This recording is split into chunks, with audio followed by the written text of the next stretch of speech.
The name Perkins carved in stone. Below a Gothic tower, a boy navigates with a cane. A title: Transitioning from Early Intervention to Preschool, with Lacey Smith.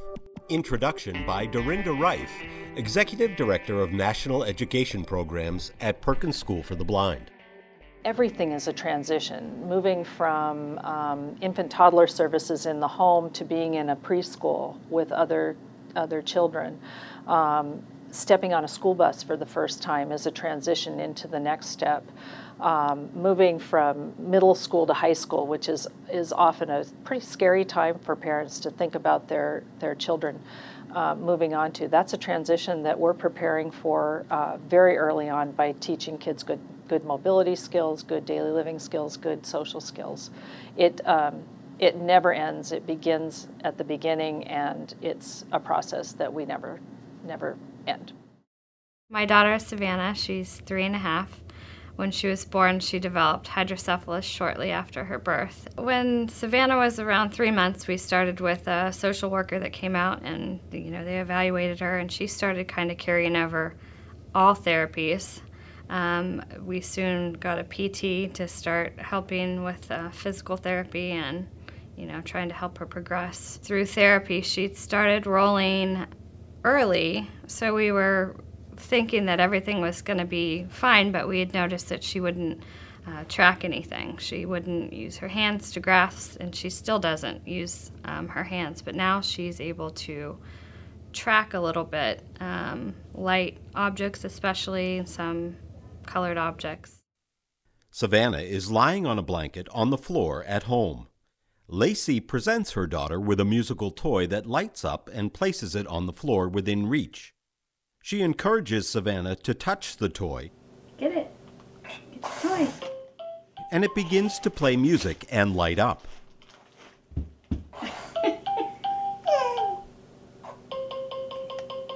But initially, we brought her in because she wouldn't make that eye-to-eye contact with us. And she would look like she was looking at things like her mirror above and her swing, and she liked the lights. We always called them her friends before we really knew that she had a real visual impairment. And then at 8 months, when she was diagnosed with cortical visual impairment, we were registered with the Mass Commission for the Blind, and she was provided a TVI, a teacher of the visually impaired. Cortical visual impairment, CVI, is a neurological visual disorder caused by the disturbance of the posterior visual pathways and/or the occipital lobes of the brain. Fade to black. Early intervention, starting the services continuum. I do feel that early intervention helped shape us into finding the right resources and things that Savannah needed.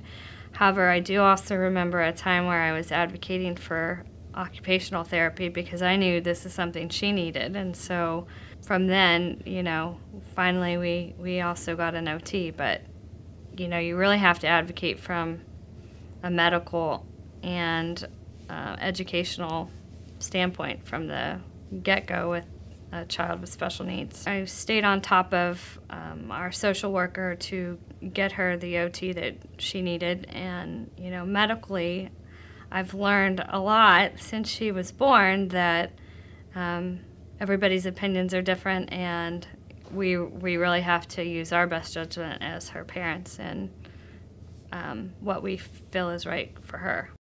So we had Mary Sparks was our TVI who came from Perkins, and she brought us all kinds of wonderful visual tools. She pushed early on for Savannah and I to start attending an infant-toddler program where the children are in a room with a one-on-one and where the parents go and meet and talk about their life complexities, I guess. And so for a while, I didn't agree to do it because we were busy. We had, 5 therapies or therapists, plus doctor's appointments still. and it just seemed too much for me. September of the year before she turned 3, so we had about 10 full months. We decided to give it a go, and once I went, I never wanted to stop going. We see a video clip of a group of toddlers and infants gathered at Perkins, most of them sitting in the laps of aides. The children are either blind, visually impaired, or multiply disabled, and they are able to interact and participate to varying degrees as a welcome song is sung.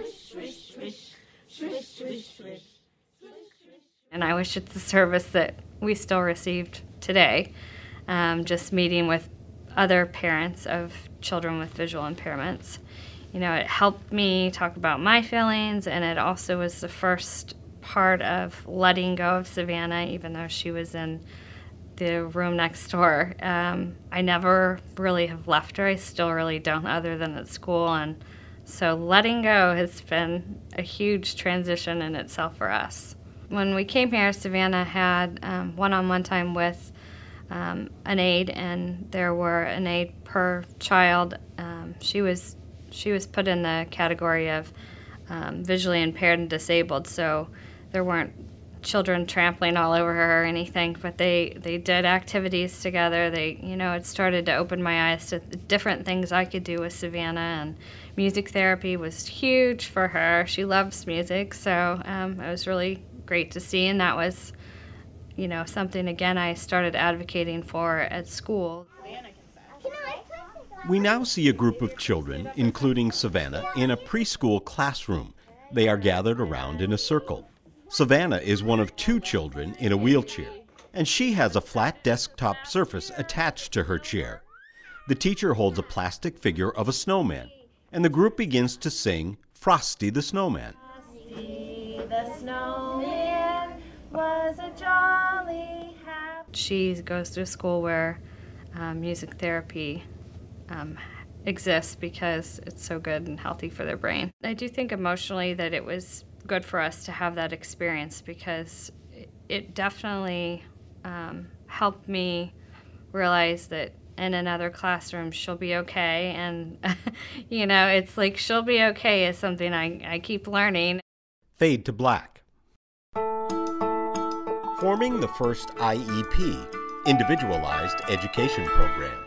If I was going to give advice to parents who are in the transition process, I would suggest trying to get their whole EI team involved. We had 19 people at our IEP meeting, and I would also encourage them to fight for everything they feel is necessary for their child. We were given 2 times 30 minutes of every therapy initially, maybe 3 times for a couple, but I fought for Savannah to get 3 times of everything because she really needs it. So I would say to parents who are in the transition process to look at multiple schools and really go with what your heart says in the end, because you can always change your mind later if it's not the right place. So when we started our IEP meeting, we had Savannah's dad and I were both there. Savannah, because we still weren't ready to leave her with anyone. We had her physical therapist, her occupational therapist, her vision therapist. To clarify, it was a TVI, a teacher of the visually impaired, who attended the IEP meeting as part of Savannah's team. Her speech therapist, her social worker. We had somebody representing her from the Mass Commission for the Blind, and also we had a nurse representing her healthcare needs. I felt that they contributed greatly because they actually they've worked with Savannah for so long, outside of the nurse and the lady from the Mass Commission for the Blind, that they know what she needs because they've been working on the same things that we have. I mean, they were our first teachers, and So they were amazing to be there and support us and what we needed for Savannah. So when she was evaluated by the schools, because that's part of the process, you know, they see her for 30 minutes and evaluate her. And, you know, I remember specifically arguing with OT about her defensiveness to tactile objects, where Savannah really is not defensive, and she might have just been having a bad day for her to get that reading. In the classroom, Savannah is presented with a toy turtle that has various raised panels on its shell. The panels light up and play sounds when pushed. Savannah appears to be enjoying the activity. When her IEP came back to us and she had all these goals that had already been achieved, I sat down with her therapist and went over these goals and came up with new ones. And basically, we, at our next meeting, went over all these goals and told them, she's accomplished this, we need to set a new goal. And we agreed to set goals that we felt were true of measure for her. Fade to black.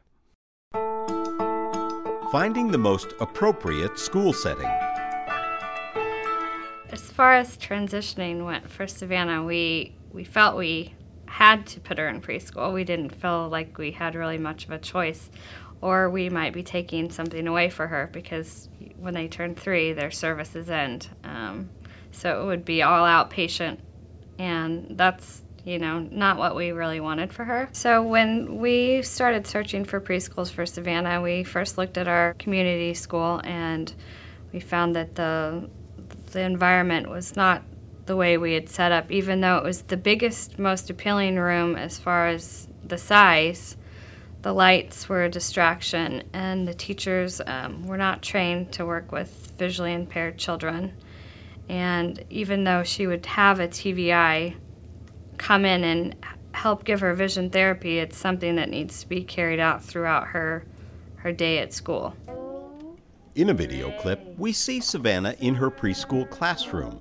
An aide leans towards her and tells her that circle time is over and it is now time for lunch. It's time to eat. The aide displays a large illustration that describes the motion to sign, finished, or done.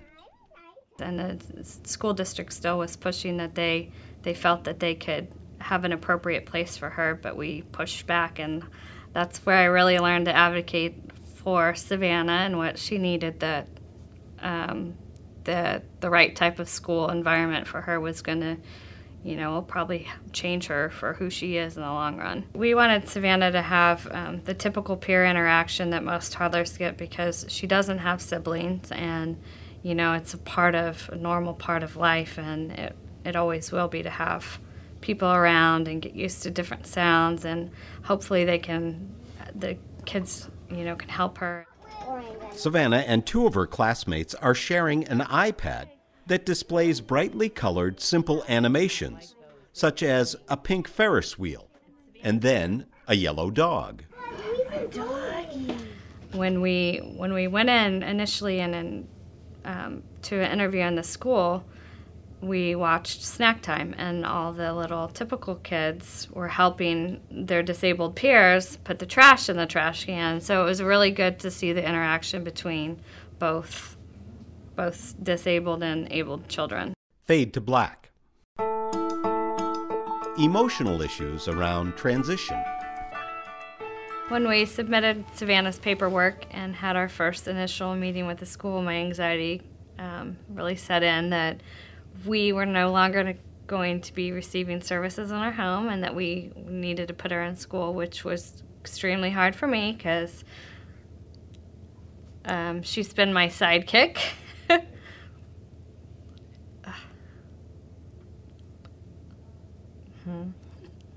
So letting go of her was really tough for me. Back home, Lacey and Savannah sit on the floor together, Savannah between Lacey's legs. In front of them is a pink toy piano, and Savannah reaches out to play the keys. It's still kind of tough because, you know, as I said, I send her to school and I'll get minimal notes of how the day went, but not exactly how she's doing. And not being a part of her therapies all the time is tricky for us, because we're not learning as much as we did in the past 3 years. So her school's very open to us sitting in. When we started Savannah in school, she actually started in June when everything was situated. And she started out 3 days a week, and I still got to keep her at home for 2. And once this school year started in September, we started her 4 days a week, and this month we're starting her 5. So as hard as it was for me to put her in school and transition, she's doing good. It's a nice break, you know, from the everyday care, and she's thriving. She's with peers. She's happy. When I drop her off, she seems to know she's at school, and she smiles, and whether it's because we're at school or because she's getting out of the car and she's excited, she's really, it's really better for us now. I don't really like to send her 5 days, but we also want her to have therapy, and I know therapy is her way of learning. In a video clip taken in Savannah's preschool classroom, we see the children gathered around a light table, playing with various toys and objects. Savannah's wheelchair is at one end of the table, and she is playing with the snowman, which lights up from the inside. With Savannah's cortical visual impairment, it's tricky. It's a vision impairment that, you know, some days she's going to be more on, and some days she's going to be more off, and just trying to help her progress and use tactile objects to make things easier for her to understand what she's doing from each activity to the next.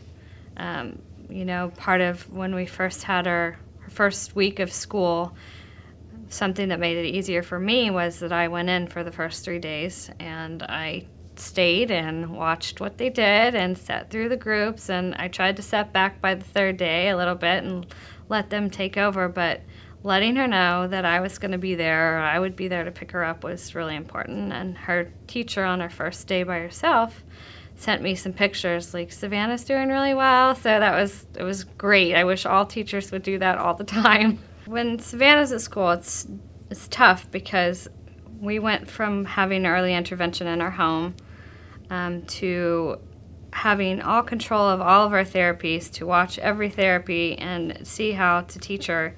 And now that she's in school, we're kind of clueless of what's going on and how much she's doing. So we try to go in and sit in and watch some of the therapies, and we've seen some strengths, like she's bearing weight through her arms a little bit now where she never was. And, you know, she's doing really well in an inclusive environment, which we were, you know, this was kind of, well, let's try her here, and if she doesn't work there, we can put her in the less inclusive environment room. Fade to black. Looking back and planning ahead. Some of the resources that we found that were helpful, brought to our attention by our infant toddler program at Perkins and the early intervention we received in the home, were workshops that are put on by the Mass Federation for Children with Special Needs. And one of those workshops that I attended was the Turning 3 workshop, which gave a lot of helpful advice. It definitely, there were things that I would have, you know, liked to learn more. There's resources such as the Federation for Children with Special Needs that we can still use, and the Mass Commission for the Blind has always been a great resource for us as well. Her not being able to verbalize has been, you know, most 3-year-olds could communicate what's going on to some degree at school, but I really have no idea unless they tell me. So it's definitely, it was definitely really good to have the early infant toddler program here at Perkins. The good thing about the program and meeting friends with visually impaired kids is we don't live in the same town, so all our children are going to end up in different schools more than likely, and as they get older, we're going to probably maybe reconnect in the same school setting, or you know, we'll learn from each other what they like about their school and, you know, how to kind of move forward in this whole transition process. In a video clip, we see Savannah at home. With support straps around her legs and chest, Savannah is able to stand in front of a rack, from which hang several brightly colored and shiny objects, such as strings of beads and a yellow plastic toy. She is able to reach out and touch the objects.